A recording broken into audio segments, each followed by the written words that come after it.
Bom, dando continuidade ao nosso curso de Física 1, vamos agora para a nossa 14ª aplicação de leis de Newton, que vai ser estudar o peso aparente em elevadores. Esse é um típico problema de física que a gente, inclusive, estuda, nem que seja qualitativamente no colégio. A gente faz algumas contas também, mas no mínimo qualitativamente a gente estuda. E também é interessante porque ele é um primeiro passo para começar a se tratar dinâmica de sistemas em referenciais não inerciais. Num primeiro momento, para um tipo bem específico de referencial não inercial, para um tipo específico de aceleração e tudo. Então, acho legal a gente fazer algumas discussões aqui. Até também porque a gente discute um pouco mais aquela ideia que eu já falei em aplicações anteriores, de que a nossa sensação de peso, o nosso peso aparente, ele está relacionado com a normal. Então, toda vez que você fala peso aparente, está se referindo a normal, e por consequência, na verdade, essa minha 14ª aplicação, ela é anormal em elevadores, ok? Que no caso, a aplicação ela é bem rápida também, o importante aqui, na verdade, é o tipo de construção que a gente está fazendo, porque lembrando, todas as 14 aplicações passadas até aqui, o objetivo de todas elas é que a gente consolide a forma de se analisar os sistemas físicos para aplicar a segunda lei de Newton para eles, ok? Então vamos lá, imagina que a gente tem aqui um elevador, ok? E aí, na base desse elevador tem uma balança, ok? Por exemplo, e você está em cima dessa balança. E no caso, como eu estou em cima da balança, deixa eu me desenhar aqui. Então, tá aqui, eu estou em cima da balança. E aí a balança vai retornar um certo valor aqui, falando qual que é o meu peso, ok? Aí a pergunta é, dependendo do movimento do elevador, dependendo de como ele se comporta, qual vai ser o peso mostrado aqui na balança? Okay? Mais uma vez dizendo, o peso apresentado aqui na balança, na verdade, não vai ser o meu peso, vai ser a normal. Por quê? Como é que uma balança mede o peso de alguém? A pessoa sobe na balança, a gravidade vai puxar a pessoa para baixo. A pessoa vai empurrar a balança para baixo, porque ela vai comprimir a balança, dado que tem uma força empurrando ela para baixo, ok? E essa compressão vai ser marcada aqui. Então, na verdade, o que a balança faz é medir a compressão feita em cima dela. Como a normal é uma força de reação à compressão, determinar a normal em módulo é a mesma coisa que determinar a compressão. E, por consequência, determinar a normal em módulo é a mesma coisa que determinar o valor que vai aparecer aqui. Ok? Tanto é que ela marca normal que quando você sobe com uma mochila nas costas, o seu peso aparece aumentado. Se você fica pulando na balança ou mexendo, o seu peso na balança muda. Por quê? Porque você está mudando a compressão que você está exercendo nela. Ok? Então, enfim, qual vai ser o peso aparente? Aqui no caso, a gente vai separar o nosso problema em 3. Dá para separar em um monte de subcategorias, mas na prática, dá para a gente trabalhar somente com 3. Que vai ser 2 deles quando o elevador estiver acelerado e um deles quando ele não estiver acelerado. Então, primeira situação que eu vou trabalhar com vocês, vou separar por cor, tá? Vai ser a situação em que ele estiver acelerado para cima, com uma aceleração A. A segunda situação vai ser ele estando acelerado para baixo, com uma aceleração A. E o terceiro caso vai ser ele com uma aceleração nula, ou seja, o elevador em equilíbrio. O que é importante enfatizar, isso tem que ser óbvio para todo mundo, mas é sempre bom enfatizar, é que essas condições não passam nenhuma informação a respeito da velocidade do elevador, ok? O elevador ele pode ter velocidade para cima, para baixo, ou estar momentaneamente parado para qualquer uma dessas situações. Okay? Por exemplo, vamos levar em conta que a aceleração está para cima. Se o elevador estiver andando para cima, significa que ele está para cima acelerado. Então significa que ele está aumentando a velocidade dele. Ok? Mas se ele estiver, por exemplo, com a velocidade para baixo e com a aceleração para cima, significa o quê? Significa que ele está indo para baixo, mas ele está freando, ele está reduzindo a velocidade dele. Ok? Perceba, a mesma aceleração com velocidade diferente. Ok? Essa aceleração é igual a zero. Se ele está indo para cima, se ele está indo para baixo, ou se ele está parado, só significa que ele está em movimento retilíneo uniforme. Ele mantém a velocidade que ele estava, porque ele está em equilíbrio. Ok? A mesma coisa aqui para baixo. Se ele está com velocidade para baixo, aceleração para baixo, significa que ele está acelerando para baixo, aumentando o módulo de sua velocidade. E se ele está com aceleração para baixo, mas tem movimentação para cima, velocidade para cima, significa que ele está subindo, mas está freando, ok? Até chegar um momento que ele pode parar, alguma coisa do tipo. Aqui no caso, a velocidade do elevador não influencia em nada na medição daqui, nada. Por isso que eu não estou falando da velocidade.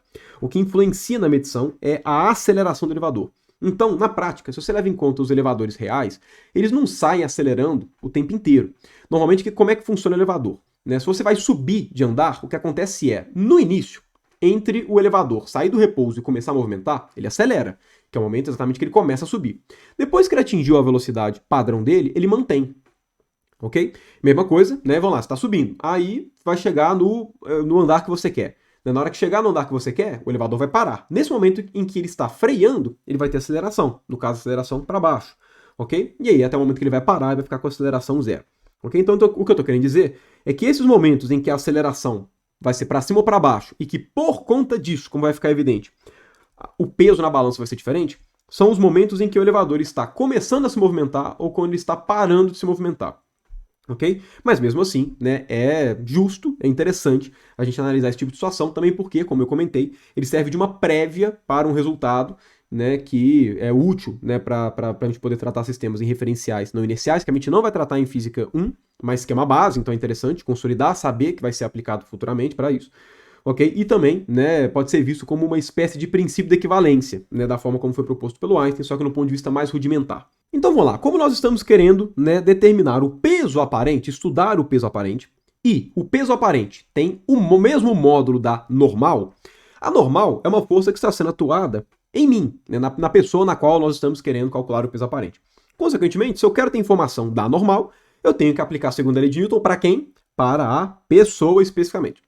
Ok? É a forma mais direta de se fazer isso. Nesse sentido, vamos determinar as forças que estão atuando em mim. Primeira força, que é evidente, força-peso, ok? Existe uma força-peso, que é mg, que me puxa para baixo, ok? Massa, no caso, da pessoa que estiver ali dentro, e gravidade mesmo, né? Nenhum segredo. Como a gravidade me puxa para baixo, e existe, né, um chão aqui embaixo, né, no caso a balança, eu vou comprimir essa balança, né? Consequentemente, ela vai me devolver uma força que é a força normal. Então, vai ter uma força normal aqui para cima, ok? E só existem essas duas forças que atuam em mim na prática, né?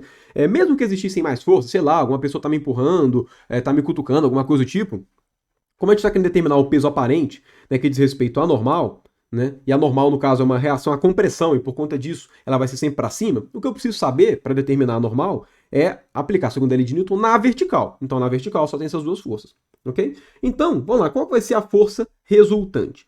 Né? A força resultante, ela vai ser a soma da normal com o peso. Né? Aqui no caso, vou colocar aqui P mesmo.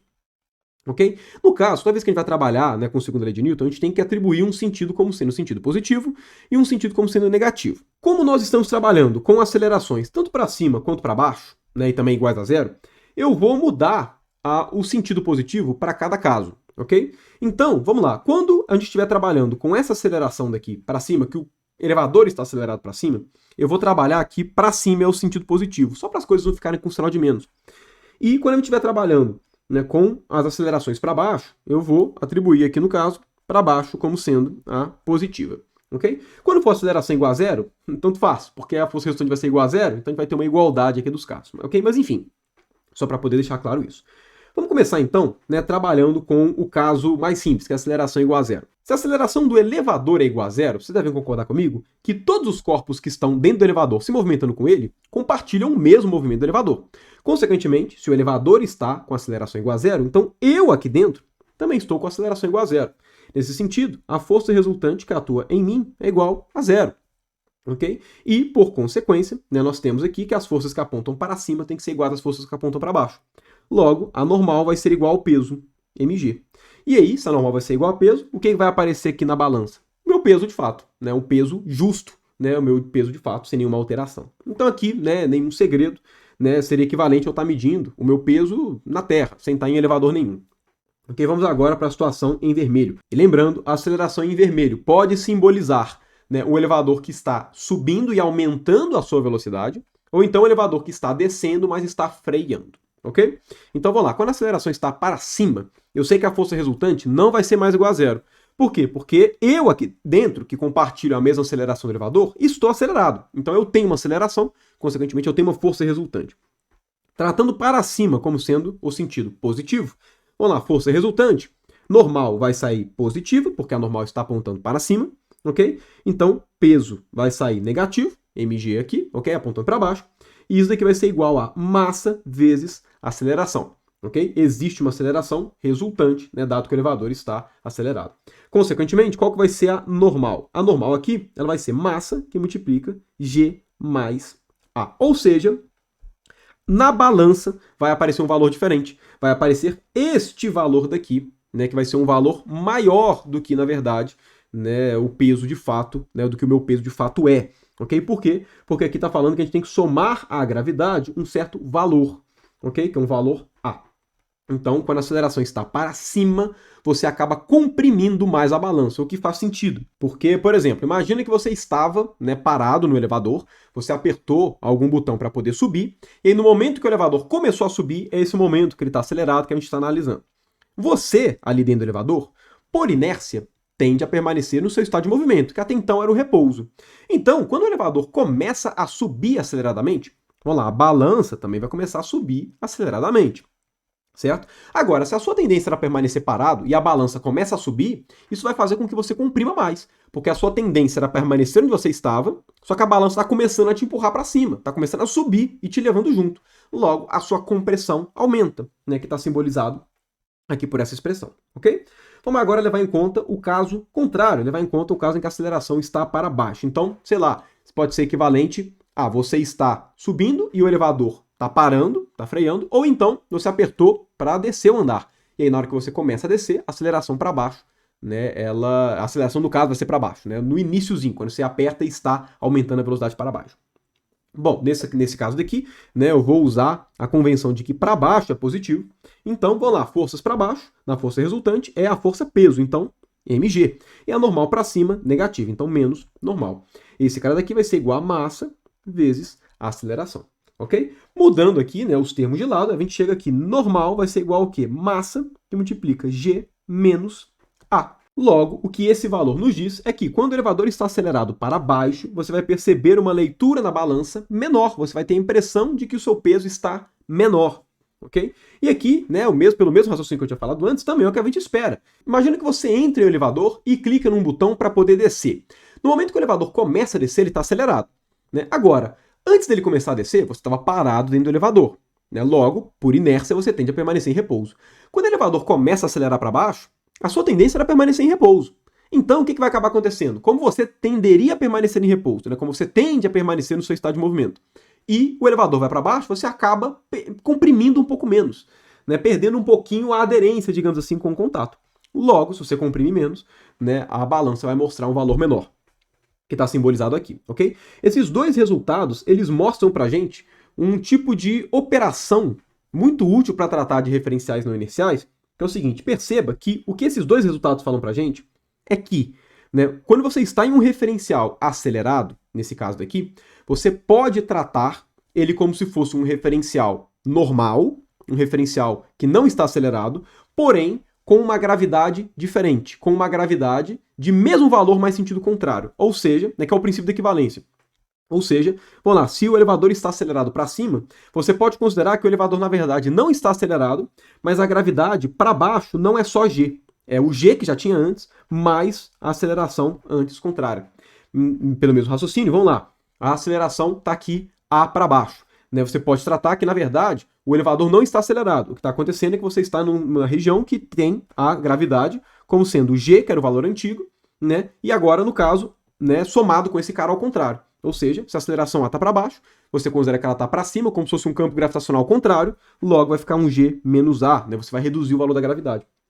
É exatamente esses valores. Isso é muito útil para a gente fazer algumas considerações em referenciais não inerciais, porém, eu não vou devagar sobre eles, porque, enfim, não é escopo de Física 1.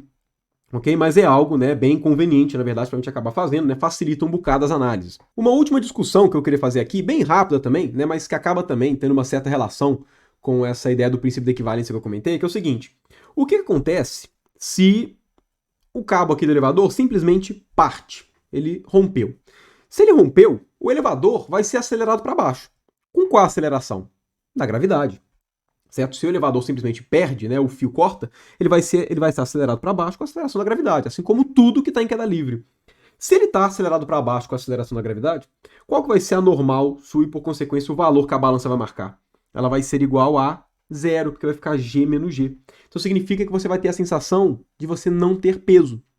Porque você vai ter a sensação que você está flutuando, digamos assim, que você está no meio do espaço. Ok? No ponto de vista do princípio da equivalência, né, vamos lá, se a gravidade já é g para baixo, né, você está acelerado com G, então significa que é equivalente a você estar num lugar que tem um campo gravitacional ao contrário. Logo, né, ao contrário de para baixo é para cima. Então ele vai reduzir a gravidade para um valor G, que seria equivalente a como se fosse, né, se tivesse em um lugar que não tem gravidade. Ok? E que de uma certa forma está relacionado também com a ideia de estar em órbita. Na prática, quando a gente for ver gravitação universal, que eu vou discutir de órbitas com vocês, a órbita nada mais é do que um movimento de eterna caída, né? Você está eternamente caindo, só que você está caindo e andando para o lado, então você acaba compensando. Né? E aí você tem a sensação de gravidade zero, de não ter peso. Vem exatamente desse tipo de resultado daqui, ok? É algo análogo.